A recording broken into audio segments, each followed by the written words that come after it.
Hello, everyone. Welcome to your favorite podcast, Chiquis and Chill. I'm Chiquis. I hope that you know that by now. But if this is your first time listening in to the podcast, welcome. We love new listeners. So thank you so much. And I hope you're feeling good. And I hope you're having a great day today. And I'm feeling good. Actually, I'm having a very, very good day. And I'm very excited because what I have to share about is something that's very dear to me, something very new and different. And it has to do with a new book. And it's called The Girl Who Sings to Bees. And it happens to be my first children's book, guys. It's my fourth book, but it's my first children's book. And I wanted to talk about it because I think some people are like, why? Maybe. But those that know me know that I'm very good with children. Kids always are very drawn to me, maybe because I'm an older sister and a lot of people grew up watching me on our reality shows and me being like a second mother and stuff like that. I don't know, but I am really good with children. And this idea came to me like 8 years ago. And it's something that God put in my heart. And I didn't feel ready then, I guess. And now I feel ready. I don't know if it has to do with my age or where I am in my life, but it just all happened, I feel, at the very right time. So I am excited to share this with you guys and share what it's about and why I wrote it. So, like I said, it is called The Girl Who Sings to Bees, and I love bees. If you didn't know that already, well, now you know, but I love bees and I have Boss Bee Nation and I love the story of a bee and I've talked about it plenty of times. And I just knew about 8 years ago when I thought about this. Actually, no, I'm lying. More like 6 years ago. I knew that I wanted it to be about bullying. It was either going to be about bullying, my children's book, or it was going to be about. Have you guys ever read that story, The Little Engine That Could? I read that book when I was a little girl. It was one of my favorite books. And, the little engine said, and the little train said, I can, I'm going to do it. So I kind of had that idea of, I was struggling in my life and so many people thought I wouldn't make it or I couldn't make it or I shouldn't or whatever it is. And I had a lot of adversity. So that's kind of how it started. I'm like, okay, I'm going to show myself that I can. And I wanted to, write a children's book so that children can know the power that they have within themselves. And with that also came the bullying. And I felt like with social media and stuff, that became more prominent to me where I'm like, okay, this is a real issue that we're living because I dealt with bullying my whole life when there was no social media. And then social media came and then it was even more so. And I started noticing that it wasn't just me. There are, internet trolls, mean people that just want to talk mess. And I felt like this is a real issue and it starts with our children. Something that I'm passionate about. There's something that I've experienced, something that I see other people experience, and we have to nip it in the bud. And that's why I decided to write this book because it starts in schools. It starts with the kids. It obviously starts at home.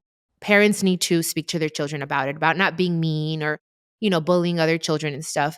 In my mind, I'm like, if I were to write a book and go to the schools and read the book to the kids, then maybe I'll just plant a little seed.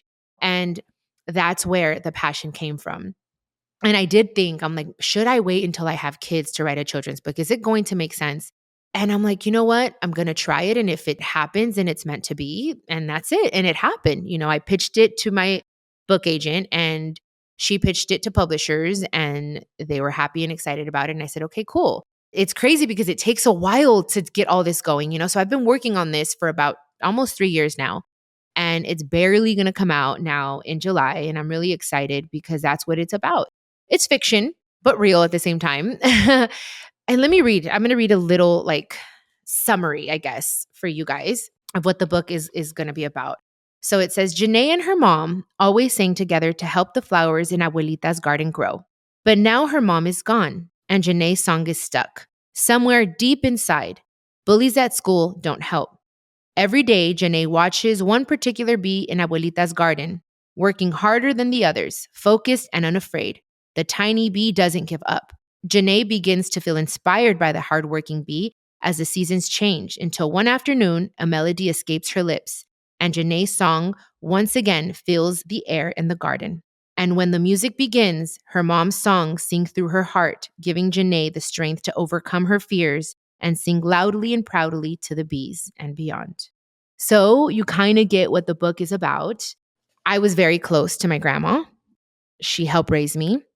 So I felt the need to include her because my grandma, as I was growing up, was very important to me. I always said like she was kind of like my first mom because my mom was so young, and my grandma had to take care of me while mom went to school and worked. So I had a very close relationship with my grandma. And although my grandma didn't have a garden, it was more like in the kitchen. But I wanted to kind of bring in the bees because I love bees and I love their story. And I wanted to kind of show how my boss bees inspire me to become my best self, even though there are mean people that come and try to disturb you and disturb your peace and bully you and say that you can't. But the bees inspired me. And so, which is why I put it in the book, because a bee inspired me. And yes, my mom is in heaven. So I felt the need to, talk about that and how, although my mom hasn't been here physically for 12 years, she has definitely, especially on stage in the beginning of my career, I was so afraid. I was so scared. I didn't believe in myself, especially because there were so many people saying so many mean things about me. But then I would close my eyes and I'm like, Mom, I know that I'm here. I'm meant to be here. Help me. And for so long, I felt like it wasn't even me on stage in the beginning of my career. It was my mom, like, would move me. And I know that sounds so crazy, but I felt that. And I felt like the only way I'm going to get through this is with my mom's strength from heaven.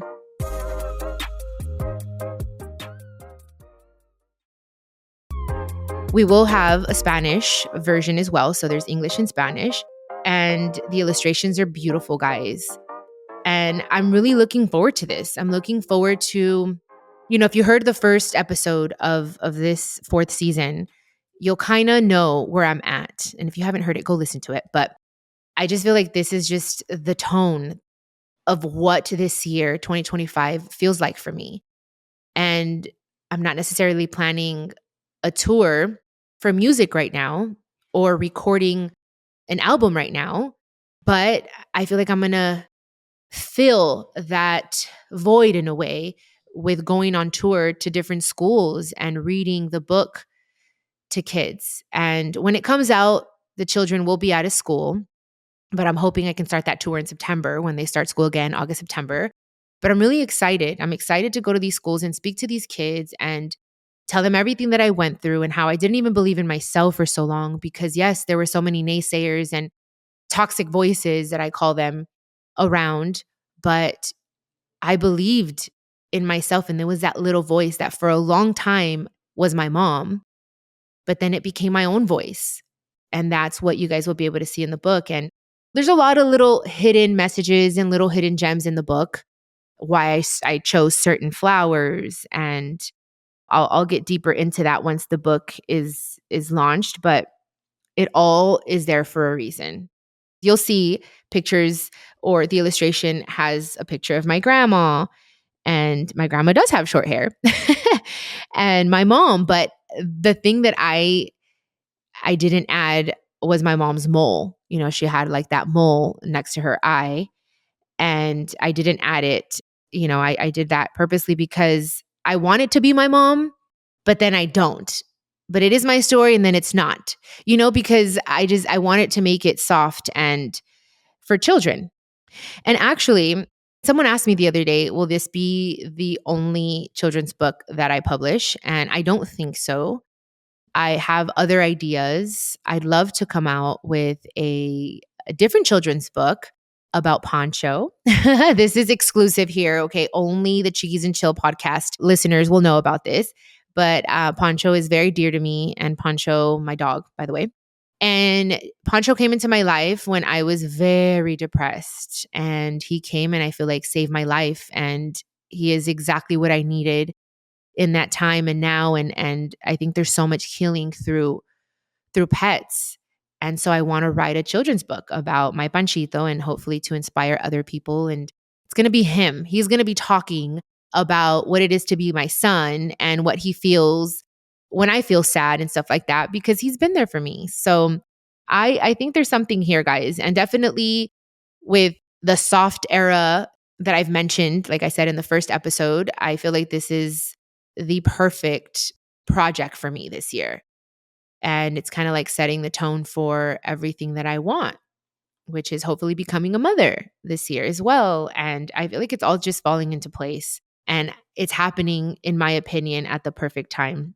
And I can't wait. I cannot wait for you guys to read it. And even like when you guys see the cover of the book, you'll see that the little girl is wearing those little bolitas, the little hair ties with the little balls. That's all I wore when I was little. My mom put tons and tons of them in my hair. So there's little things that it is Chiquis, but it's not Chiquis and it's my story. So you guys, once you read it, you'll see. And maybe I can read just a little bit, one page for you guys, because there was one when I was looking at it right now that stood out to me.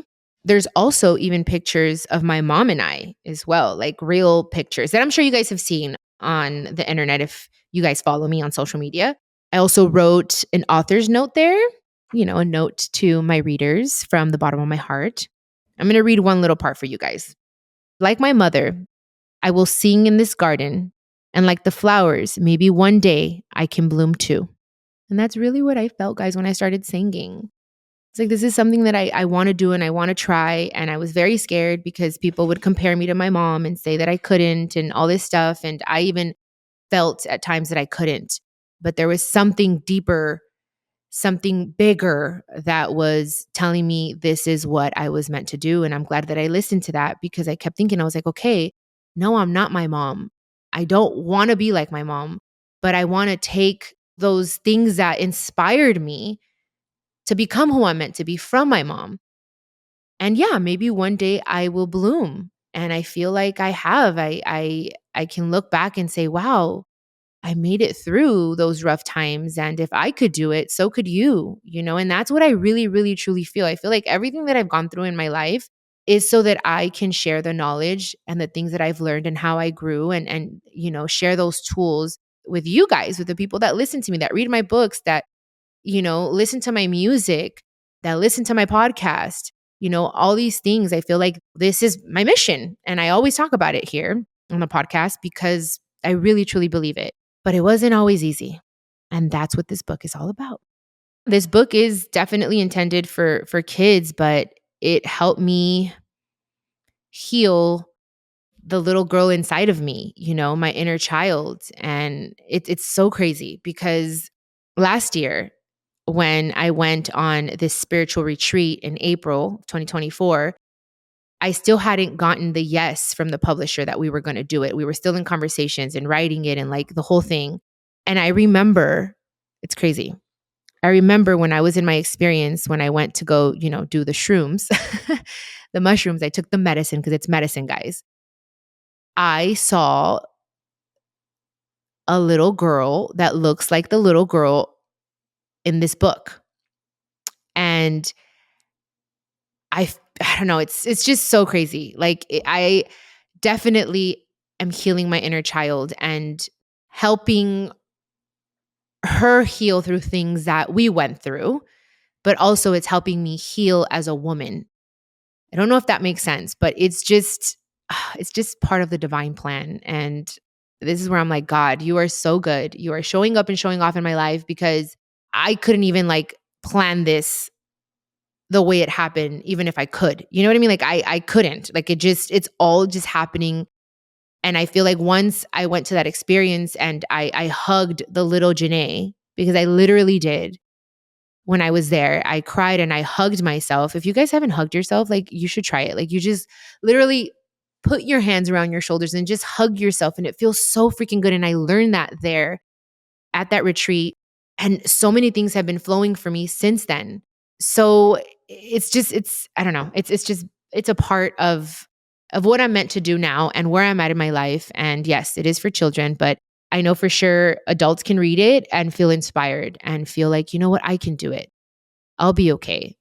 Because I know unfortunately there are children out there that maybe have lost their mother or their father, or maybe their mother left them, or like and this is where you can just hold on to someone and know that you are loved and that you can surpass anything and everything.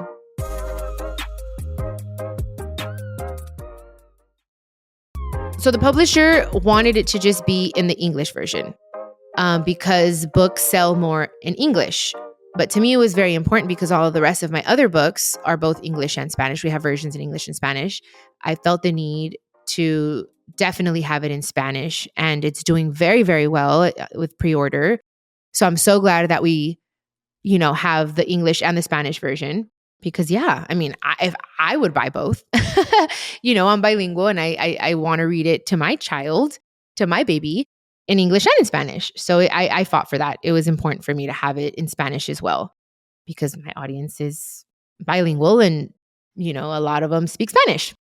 So I don't know if I've ever told you guys here on the podcast. I'm sure I have because I talk about my vision boards and stuff. But back in 2009, I want to say, in 2009, my mom was still alive. I was like really into vision boards and I put a picture of a book because I've always loved books. I love reading books. I love the way they smell. I'm the type that definitely prefers physical books versus having it all like on the phone and stuff.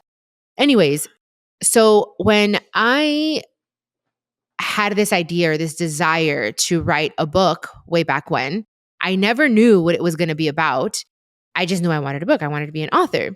And then everything happened in my life and there were things that I needed to clear up. And that's how, my first memoir was born, and was because I needed to clear some things up and talk about things and tell my truth. So that's why, it was important to me, yes, because I wanted to be an author, to write about what was going on in my life and clear things up and then follow up with, Unstoppable. But before then we had the keto book and, that's recipes and stuff like that. But the second memoir was because, again, things were being said that were untrue and I was going through a divorce. And I said, you know what? Like I need to quietly and in my way heal my heart and explain what I'm going through in a memoir. So that's why I did Unstoppable. But this is completely 100% different because when people were asking me, in interviews, what do you have? What's coming next? I'm like, oh, I'm writing a book. They thought, oh, it's going to be another memoir. And I was like, no, it's completely different from what I've already done. And it is completely different. And I don't know. I don't want to like explain myself anymore. I don't feel like I need to clear anything up. I don't even care what people think. Like, I don't know. I'm in such a different part of my life and I don't regret writing the books that I already wrote. That's what I had to do in that season of my life. And I'm happy I did. And I closed that book and that chapter, those chapters in my life. So this is just like a new beginning for me where it's just a different era in every way. Like I want to go back to before I started singing and, really tap into my mission in this world. And this is part of it. These are things that I've had in my heart for a long time. And I feel like I'm starting like this new life.